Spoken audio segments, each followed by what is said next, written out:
यस विद्यालयका CA coordinator शिक्षिका आदरणीय आज्ञाम यस कार्यक्रममा प्रमुख अतिथिज्यूलाई अलिकति समय लाग्ने भएको हुनाले उहाँ आउँदै हुनुहुन्छ। यस कार्यक्रमका विशेष अतिथि बाल साहित्यमा वरिष्ठ बाल साहित्यकार भनेर हामी चिन्छौं डाक्टर विजयराज आचार्य सर। डाक्टर विजयराज आचार्य सरको यो वर्ष हामीले 100औं पुस्तक भाइ बहिनीलाई पढाउने अवसर पायौं।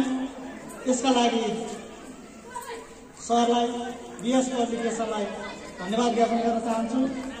यसैगरी हाम्रा अतिथि विशेष अतिथि लायन्स क्लब इन्टरनेशनल डिस्ट्रिक्ट 325 का डेजिग्नेटेड डिस्ट्रिक्ट चीफ एडमिनिस्ट्रेटर 2025-26 का डेजिग्नेटेड डिस्ट्रिक्ट चीफ एडमिनिस्ट्रेटर आदरणीय हसन कुमार गोपाली ज्यू,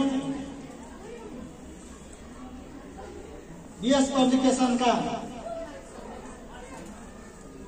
डायरेक्टर बाल साहित्य लेखक विवेक आचार्य जी, यस विद्यालय का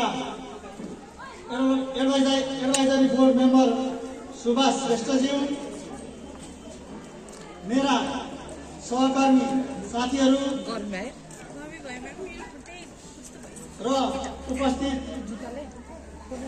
हाम्रा आदरणीय अभिभावकज्यूहरू लगायत यस विद्यालयमा अध्ययनरत सम्पूर्ण विद्यार्थी भाइ बहिनीहरू, यहाँहरूलाई यस विद्यालयको 31औं अभिभावक दिवस तथा विविध सांस्कृतिक कार्यक्रममा हार्दिक स्वागत गर्न चाहन्छु। कति राम्रो देखाइ विद्यालय स्थापना भएको 31औं वर्ष भए पनि मैले यो विद्यालयलाई 1 वर्षदेखि आफूले पूर्ण रूपमा व्यवस्थापकीय जिम्मेवारी लिएर सञ्चालन गरिरहेको कुरा जानकारी गराउन चाहन्छु।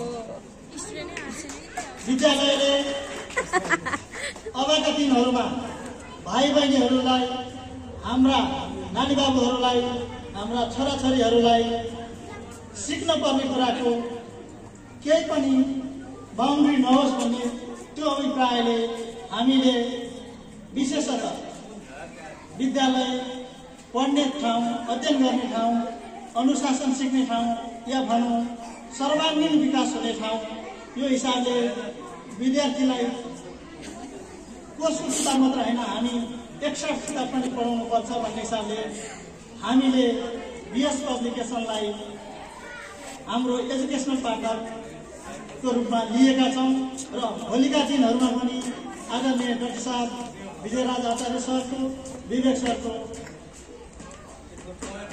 सरसहयोग र भोलिको दिनमा यसमा हामीलाई अझ धेरै सल्लाह सुझाव दिनुहुन्छ भन्ने अपेक्षा गर्दछौँ। धन्यवाद। विशेष गरी अभिभावक दिवस